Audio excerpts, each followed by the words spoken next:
Bonjour, je suis le pasteur Christian Bézi et je vous souhaite la bienvenue à la table du Seigneur. Aujourd'hui, nous allons parler sur la piscine de Bethesda et le serpent d'airain, qui sont deux moyens pourvus par Dieu pour répondre aux besoins de guérison de son peuple. Donc, dans un premier temps, nous allons parler de la piscine de Bethesda et dans un euh, second enregistrement, nous allons aborder la question de la... euh, nous allons aborder le serpent d'airain. Alors, commençons par la piscine de Bethesda. Donc, vous allez trouver le récit dans Jean, au chapitre 5, à partir du verset 2, que disent les Écritures. Il est dit ceci. Or, à Jérusalem, près de la porte de brebis, il y avait une piscine qui s'appelait en hébreu Bethesda, c'est-à-dire la maison de miséricorde, et qui avait 5 portiques. Sous ces portiques étaient couchés en grand nombre. Remarquez, en grand nombre. Donc, il y avait une grande foule. Ce n'était pas juste 10-20 personnes, non. En grand nombre. Des malades, des aveugles, des boiteux, des paralytiques qui attendaient le mouvement de l'eau. Remarquez encore une fois là, attendaient. Ils attendaient le mouvement de l'eau. Pourquoi? Parce qu'un ange descendait de temps en temps. Remarquez là, de temps en temps.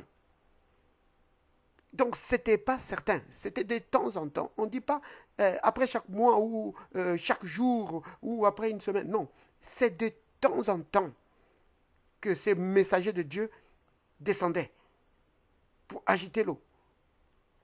Et quand l'eau était agitée, celui qui descendait le premier, après que l'eau avait été agitée, était guéri, quelle que soit sa maladie. On ne dit même pas qu'il devait croire, non. Que s'il croyait, alors il était guéri, non. Quand l'eau était agitée, peu importe qui il était et peu importe sa maladie, s'il descendait dans l'eau, le premier, eh bien, il était guéri. Voilà.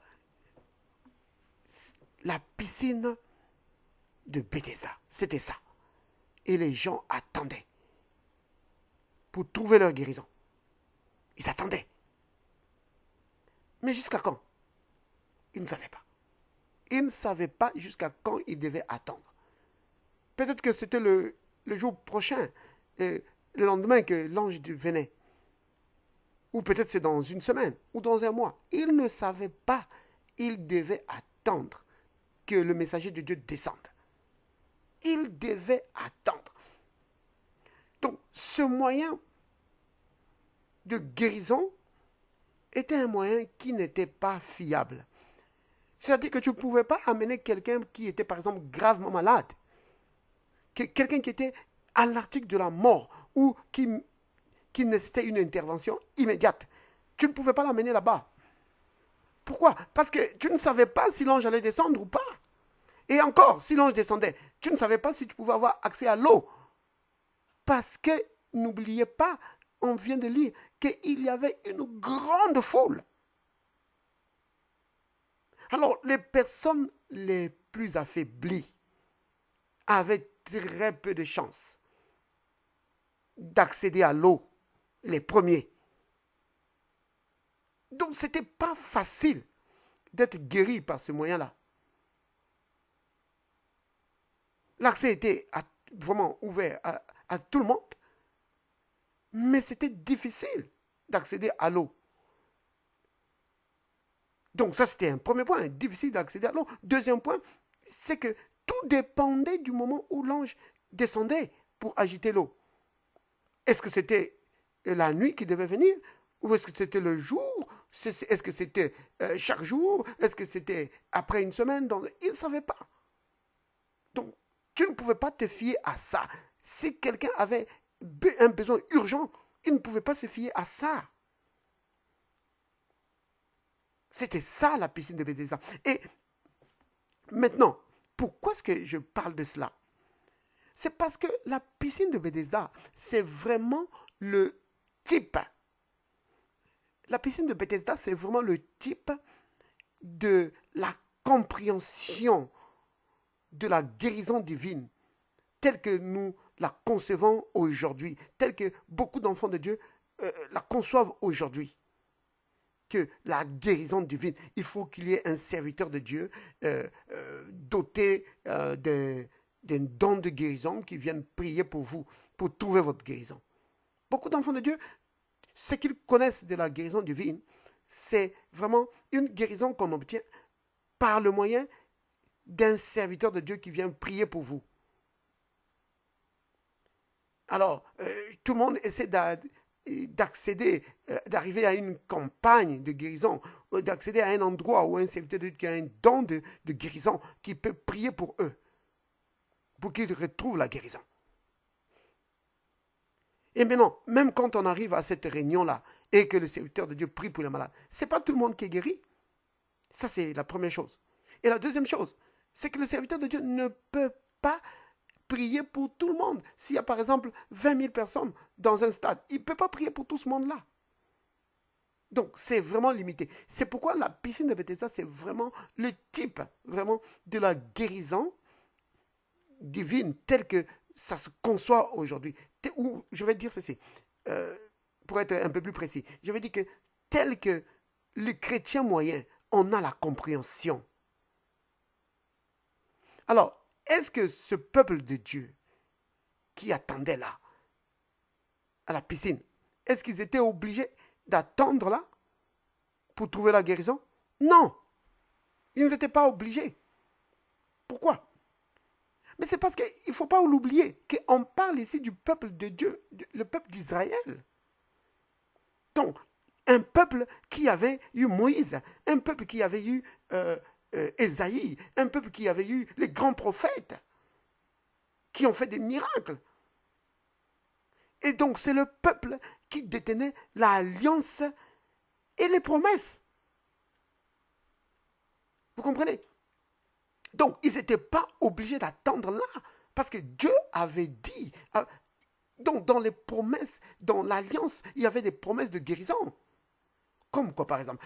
Comme par exemple dans Exode chapitre 15, au verset 26, vous allez voir, Dieu dit que si tu écoutes attentivement la voix de l'Éternel, ton Dieu, si tu fais ce qui est droit à ses yeux, si tu prêtes l'oreille à ses commandements, et si tu observes toutes ses lois, je ne te frapperai d'aucune des maladies dont j'ai frappé les Égyptiens, car je suis l'Éternel qui te guérit. Voilà, il dit, je suis l'Éternel qui te guérit.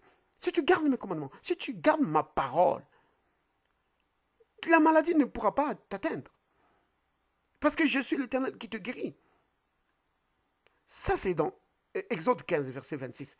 Mais dans Exode 23, au verset 25, il dit, vous servirez l'Éternel, votre Dieu, et il bénira votre pain et vos eaux. Donc, c'est-à-dire vos ressources seront bénies. Et non seulement cela, il dit, et j'éloignerai la maladie du milieu de toi. Vous comprenez? Donc, le peuple de Dieu n'avait pas besoin d'attendre là. Parce qu'ils avaient l'alliance et les promesses. Mais ils avaient oublié tout ça. Tout ce qui leur restait de la grande histoire qu'ils avaient, de l'alliance qu'ils avaient, tout ce qui leur restait, c'est les religions. Or, la religion ne s'occupe que des règles et des règles et des règles. C'est tout. Tout ce qu'ils avaient, c'était ça, la religion. Ils avaient perdu vraiment le sens de l'alliance que Dieu leur avait donnée. Est-ce que l'alliance était toujours en cours? Oui, l'alliance était toujours en vigueur. Mais le peuple de Dieu ne savait pas comment se prévaloir de l'alliance, comment mettre cette alliance-là à leur profit, comment tirer profit de l'alliance que Dieu leur avait donnée. C'est pourquoi ils étaient réduits maintenant à aller attendre là et des mois et des mois et pour certains des années. Comme dans chapitre 5, dans Jean chapitre 5, on dit qu'il y a un monsieur qui était là malade depuis 38 ans. Vous vous rendez compte? C'est ça la piscine de Bethesda. Donc, ce n'était pas un moyen fiable parce que le peuple, c'était incertain. Et les plus faibles n'avaient pas, ne pouvaient pas, n'avaient aucune chance. Cependant, l'alliance de Dieu était toujours en vigueur. Cependant, le Dieu d'Israël était toujours vivant et prêt à guérir son peuple. Mais le peuple avait perdu cela. C'est ça. C'est pourquoi la piscine de Bethesda, c'est vraiment le type de la guérison divine telle que ça se conçoit aujourd'hui. Le peuple de Dieu dit, oh Seigneur, descends, oh Seigneur, guéris notre frère, oh Seigneur, guéris notre soeur, oh Seigneur, fais ceci, oh Seigneur, oh Seigneur. Cependant, Dieu nous a donné la guérison au travers du sacrifice de Jésus. La Bible dit ceci, dans Matthieu 8 au verset 17, il dit que lui-même, le Christ, il a pris nos infirmités, il s'est chargé de nos maladies. Il l'a fait. Mais le peuple de Dieu toujours, oh Seigneur, descends, oh Seigneur, guéris-nous, oh Seigneur. Mais il l'a déjà fait. Le Seigneur l'a déjà fait. Maintenant, chacun doit savoir comment par la foi s'emparer de la guérison que le Christ nous a déjà donnée. Le Seigneur nous a déjà donné la guérison. On n'a pas besoin de rester là d'attendre que Dieu, Dieu doit agir. Oh Seigneur, Dieu, tu dois agir. Non. Le peuple de Dieu doit apprendre comment mettre en œuvre sa foi pour s'emparer de sa guérison. C'est vraiment très important.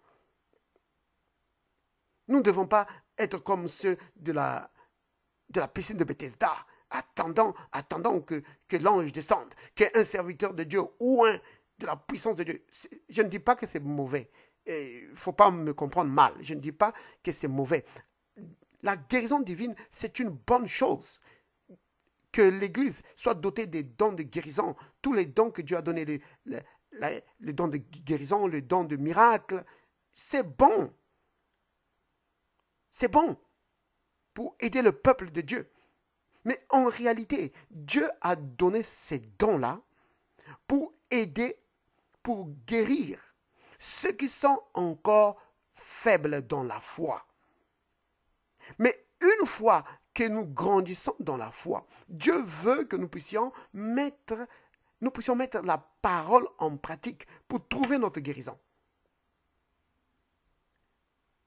Et le peuple de Dieu, malheureusement, la majorité, je ne dis pas que c'est tout le monde, mais la majorité, c'est que quand un problème de guérison arrive, quand il y a une situation de guérison, tout le monde cherche quelqu'un qui a un don.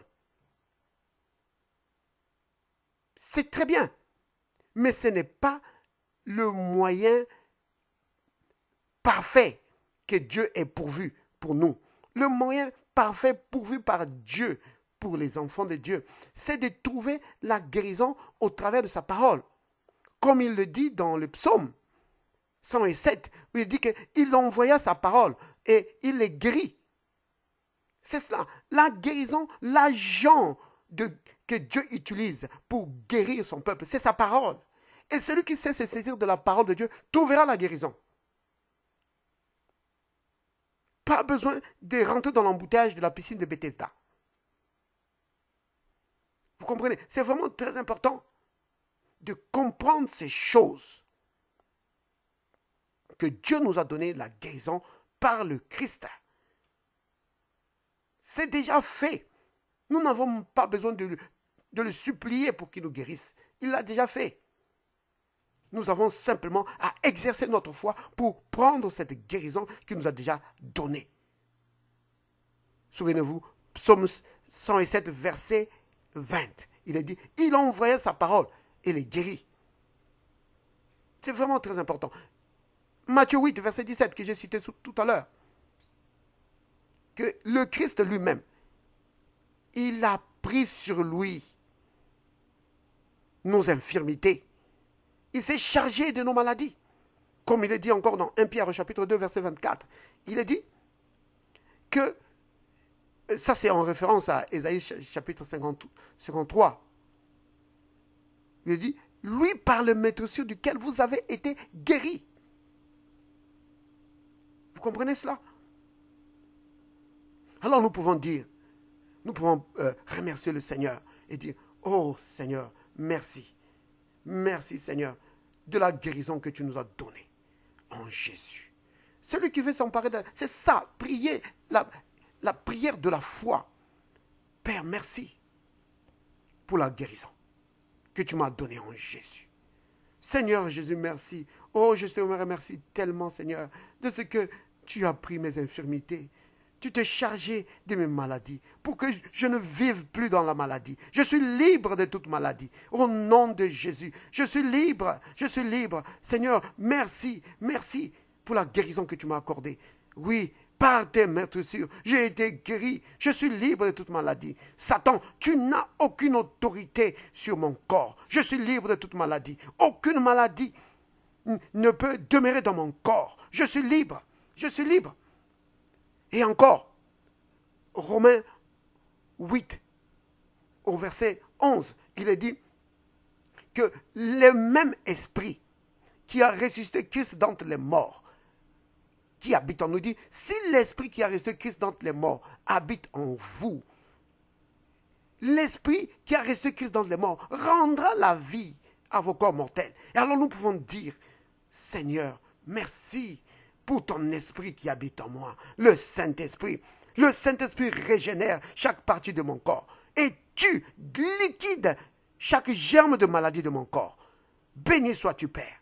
Je suis libre de toute maladie. Parce que le Saint-Esprit détruit toute maladie de mon corps. Gloire à toi, Père. Au nom de Jésus. Amen. C'est ainsi que nous pouvons obtenir notre guérison. Si nous restons fermes dans la foi et que nous mettons cette parole en pratique, nous mettons cela en pratique chaque jour, alors la guérison sera vraiment notre possession, C'est vraiment très important. C'est cela le moyen pourvu par Dieu. Que le Seigneur vous bénisse.